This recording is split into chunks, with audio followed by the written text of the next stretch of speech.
আপনার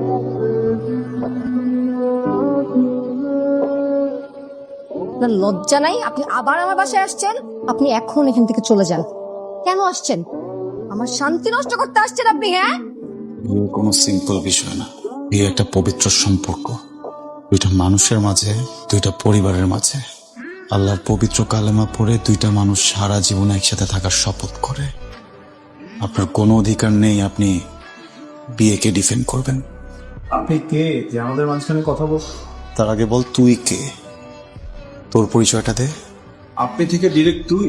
আমি রাফি, নেহার বয়ফ্রেন্ড। আর আমি নেহার হাজব্যান্ড। নেহা আমার বউ। আর এক সেকেন্ড যদি আমি তোকে এখানে দেখি না, আমি কিন্তু গায়ে হাত তুলবো। দেখছো বাবা এই লোকের ব্যবহার দেখছো? আপনি চুপ করেন। এই, কেন চুপ করবো? হ্যাঁ, আপনি আমার বাসায় এসে আমার গেস্টের সাথে খারাপ ব্যবহার করবেন, যা খুশি তাই বলবেন, আর আমি কিচ্ছু বলবো না? আর আপনাকে কত কিছু বললাম সেদিন। প্লিজ চুপ। আবার দেখছো আমার সাথে কিভাবে চোখ রাঙায় কথা বলতেছে? ওই বাসায় গেলে তো আমার গায়ে হাত তুলবে। এই লোকের সাথে আমি সংসার করবো? হ্যাঁ, উনাকে এখান থেকে এক্ষণ চলে যেতে বলো। উনাকে এক্ষণ এখান থেকে চলে যেতে বলো তুমি। নেহা, এটা কিন্তু বেশি হয়ে যাচ্ছে। না অনেক বেশি হয়ে গেছে। তোরে জন্ম দেওয়াটাই না আমার অপরাধ ছিল। বিয়ে কি কোনো ফাজলামে জিনিস? আজকে তোকে একজনকে ভালো লাগবে, কালকে তুই তাকে বিয়ে করবে, পরশু তুই ছেড়ে দিবি। কেন এত ফাজলামি কেন? আত্মীয় স্বজন যদি জেনে যায় ঘটনা, তো সবাই ছিচি করবে না? আমার কিচ্ছু যায় আসে না। তোর কিছু যায় আসে না, কিন্তু আমাদের যায় আসে। আমরা যেটা ভালো বুঝি সেটাই তোকে করতে হবে। আমার মেয়েকে নিয়ে সবাই হাসাহাসি করছে, সেটা আমি হতে দিব না। এইভাবে আমাকে ফোর্স করে কোনো লাভ নেই। আমি এই সংসার করব না, আমি ওখানে ফেরত যাব না। আমিও বেঁচে থাকতে তোমাকে এই কাজটা আমি করতে দিব না, ঠিক আছে? ভালোই ভালোই বলছি, আদর করে বলছি, শুদ্ধে যাও, জামাইয়ের সাথে শ্বশুর বাড়ি চলে যাও। তো কি এখানে কি করছেন আপনি? কি এখানে কি করতেছেন? সরি, চোখ লেগে গেছিল। চোখ লেগে গেছে তো নিজের বাসায় যে ঘুমান। আপনাকে তো বলছি চলে যেতে।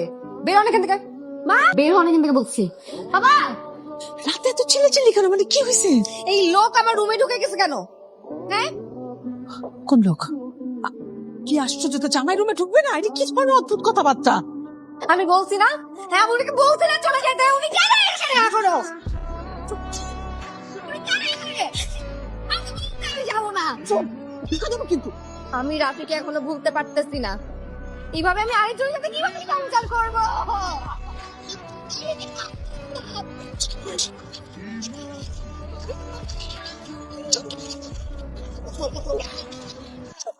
আরে ভাই, এটা কোনো কথা? আপনি একটাবার জিজ্ঞেস করলেন না তাকে এটা কেন করলো আপনার সাথে? সে প্রেম করবে একজনের সাথে আর বিয়ে করবে আরেকজনকে, এটা হয় নাকি?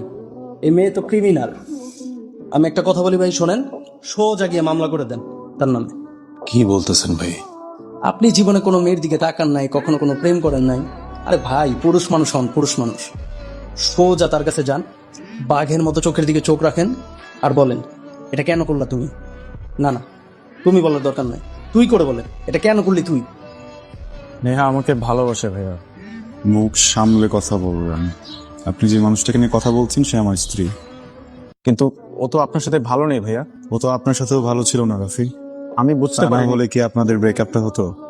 সেটা একটা ডিফারেন্ট স্টোরি ছিল ভাইয়া। ডিফারেন্স স্টোরি সবার লাইফেই থাকে। এইসব ডিফারেন্সেস গুলো আছে তাই বলে কি আমি আমার সংসার ভেঙে ফেলবো? আপনি আমার বিয়ে করা ওয়াইফকে নিয়ে আমার সামনে বসে বাজে কথা বলছেন। আপনি খুব লাকি একটা মানুষ, বা আপনার জন্য অনেক মানুষ একসাথে দোয়া করছে, আদারওয়াইজ এখানে সুস্থ হয়ে বসে থাকতে পারতাম। ভাইয়া আপনি কিন্তু এখন রেগে যাবেন। রেগে যাবো না তো কি করবো? আপনি কে? আপনার পরিচয় কি? নেহার এক্স বয়ফ্রেন্ড, আমি নেহার হাজব্যান্ড। নেক্সট টাইম যদি আমার ওয়াইফের নামও আপনার মুখে শুনি না, মুখ ভেঙে দিব একদম। কতদিন ধরে চেনেন নেহাকে? আমাদের 6 বছরের রিলেশনশিপ ছিল। আমি কখন কোথায় যাই, কি করি না করি, ও সবকিছুর খোঁজ নিত। আমি খেয়েছি কিনা, আমি বাসায় গেছি কিনা, আমি ঘুমাইছি কেন, সবকিছুর খোঁজ নিত। ও কি কখনো আপনার খোঁজ নিয়েছে একবারও? নেহা যে আমার মাঝে মিশেছিল এটা আমি বুঝতে পারিনি, এটা আমার ভুল ছিল ভাই। আমাকে ক্ষমা করে দেন ভাইয়া প্লিজ। আমি আসলে বুঝতে পারি। মাকে কি বলছেন? কি বলবো? কেন? নেহা মিথ্যা বলবেন না। আপনি বলতে চাচ্ছেন যে আমি একটা মিথ্যুক? হ্যাঁ, আপনি আপাদমস্তক একজন মিথ্যাবাদী। আপনার ভেতরে একটা কাজ করে কিন্তু আপনি মুখে বলেন আর একটা। বিয়ের আগে যখন আপনার সাথে আমার কথা হয়েছিল আমি জিজ্ঞেস করেছিলাম না কাউকে পছন্দ করেন কিনা। বলেছিলেন করেন না। সেদিন যদি সত্যটা বলে দিতেন তাহলে আমি আপনাকে বিয়ে করতাম না, আজকে সবকিছু নর্মাল থাকতো। মিথ্যা বলে বিয়ে করে আমার লাইফটা হেল করে ফেলছেন। আমি আমার ফ্যামিলির মানুষের সাথে চোখে চোখ মিলাতে পারি না। আপনার পরিবারের সামনে আমাকে ছোট করছেন, প্রতিবেশীদের সামনে ছোট হচ্ছি, আমি অফিসে ছোট হচ্ছি। সবকিছু থেকে লুকিয়ে যে আমি নিজের সাথে থাকবো, আমি নিজের সামনেও প্রতিনিয়ত ছোট হচ্ছি। হাসির পাত্র কেন বানালেন আমাকে? আমার মনে হয় এখন যাওয়া উচিত। কোথাও যাবেন না আপনি, আপনি আজকে শুনবেন। আপনি একজন সেলফিশ, যে শুধু নিজেরটা ভাবে। আপনার নিজের স্বার্থের জন্য যদি পুরো পরিবারের গায়ে আগুনও দিয়ে দিতে হয় না, আপনি দিয়ে দিবেন। একটা বারও ভাববেন না এ থেকে বাঁচবে বা কে মরবে। আমি নিজের ভালোটা বুঝিনি। কি ভেবেছেন আপনি আপনাকে ছেড়ে আমি মরে যাব? হ্যাঁ, আপনার মতো একটা জঘন্য মানুষের সাথে, একটা নোংরা মানুষের সাথে আমিও সম্পর্ক রাখতে চাই না। Just যাওয়ার আগে একটা কথা বলে যেতে চাই, কখনো না কখনো তো সংসার গোছাবেন। আপনার জীবনে যে মানুষটা আসবে তার সাথে একই কাজটা করেন না যেটা আমার সাথে করেছেন। আমরা ছেলে মানুষ, অনেক ঝামেলা থাকি, আমাদের অনেক কষ্ট হয়, কিন্তু বলতে পারি না। আমি না একটা ইডিয়েট। জীবনে ছোটবেলা থেকে নিজের জন্য যত সিদ্ধান্ত নিছি সবই ভুল ছিল। জানেন, আমি যে মানুষটাকে ভালোবেসেছি, আমি বলবো না সে একটা ভালো মানুষ, আমি এটাও বলবো না সে একটা খারাপ মানুষ, কিন্তু সে আমার জন্য না, আমি এটা বুঝি। তো কি করব বলেন?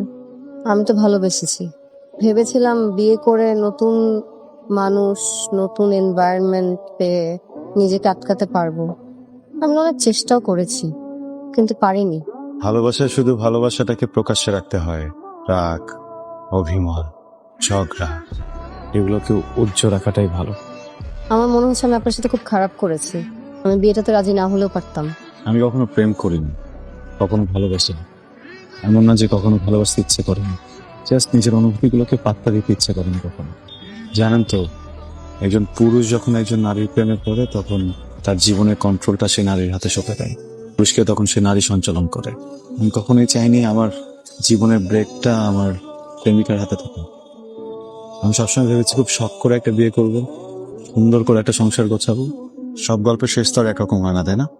মানুষ কখনো ভুল হয় না, কিছু কিছু সিদ্ধান্ত ভুল হয়, কিছু কিছু সিচুয়েশন ভুল হয়। আমার জীবনে আপনি আর আপনার জীবনে আমি ভুল সিদ্ধান্ত। কি এটা? ডিভোর্স লেটার আমার সই দেওয়া আছে, আপনি সই করে সাবমিট করে দিলেই হবে। আর যত না বলা কথা কি এখানে কি করতেছে? সরি চোখ লেগে গেছে চোখ লেগে গেছে, নিজের বাসায় দেখুন, আপনাকে বলতে চলে দেখুন। ভেবেছিলাম অনেক শখ করে একটা বিয়ে করব, সুন্দর করে সংসার সাজিয়ে নিজের স্ত্রীকে বলবো, নাও আমার জীবনের ব্রেক, আমাকে সঞ্চালন করো। আমার কি এখানে একা একা আসার কথা? তুমি নিয়ে আসবে না আমাকে? একদম কোনো রেসপন্সিবিলিটি নাই না? কেমন বণিক তুমি, পাখি খাঁচায় ভরো না? যে পাড়ার বণিক আমি, তারা ব্যবসা করে না। পাখি যদি উড়ে যেত? ছেড়ে দিতাম। গল্পের শেষ কি হতো? আমি হেরে যেতাম।